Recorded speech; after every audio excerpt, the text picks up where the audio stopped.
காஞ்சிபுரம் ஏகாம்பரநாதர் கோயிலில் பதிகம் பாடி இடக்கண் பார்வை பெற்ற சுந்தரமூர்த்தி நாயனார் விழா வீதி ஊர்வலா நடைபெற்றது. காஞ்சிபுரம் பஞ்சபூத ஸ்தலங்களில் மண் ஸ்தலமாக விளங்கக்கூடிய அருள்மிகு ஏகாம்பரநாதர் கோவிலில் சமய குரவர்கள் 4வரில் சுந்தரமூர்த்தி நாயனாரும் ஒருவர். இவர் இறைவன் சொல்லை மீறி நடந்ததால் இடது கண் பார்வையை இழந்தார்.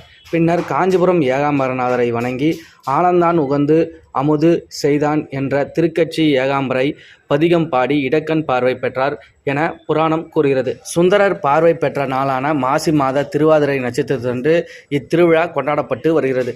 அதன்படி மாசி திருவாதிரை நாளான இன்று ஏகாம்பரநாதர் கோயிலில் உள்ள மூலவர், உற்சவர், ஏலவார் குழலியம்மன், பிள்ளையார், நால்வர், சுந்தரமூர்த்தி நாயனார், உற்சவர் திருமேனிகளுக்கு சிறப்பு அபிஷேக ஆராதனை நடைபெற்றது. இதனையடுத்து ஏகாம்பரநாதர் சன்னதி முன் சுந்தரமூர்த்தி நாயனார் காணொலி வேண்டி வணங்க இடது கண் பார்வை கொடுத்தருளும் நிகழ்வு நடைபெற்றது. அப்பொழுது ஆனந்தான் உகந்து அமுது செய்தன் ஆதியை அமரார் தொழுந்தோம் என தொடங்கும் தேவார திருப்பாதிகையை பாடி பக்தர்கள் வழிபட்டனர். பின்பு உற்சவர் சுந்தரமூர்த்தி நாயனார் பிரகார வலம் வந்து ஏகாம்பரநாதர், ஏலவார் குழலி ஆகியோரை தரிசித்தார். தொடர்ந்து பல்லக்கில் 4 ராஜ வீதிகளில் பவனி வந்தார். அப்போது மங்கள இசை, சிவகான வாத்தியங்கள் இசைக்கப்பட்டன. இதில் பக்தர்கள் திரளானோர் கலந்து கொண்டனர். மேலும் இந்நிகழ்வின் ஏற்பாடுகளை சுந்தரர் இடுக்கண் ஒளிப்பற்ற விழா குழுவினர் சிறப்பாக செய்திருந்தனர்.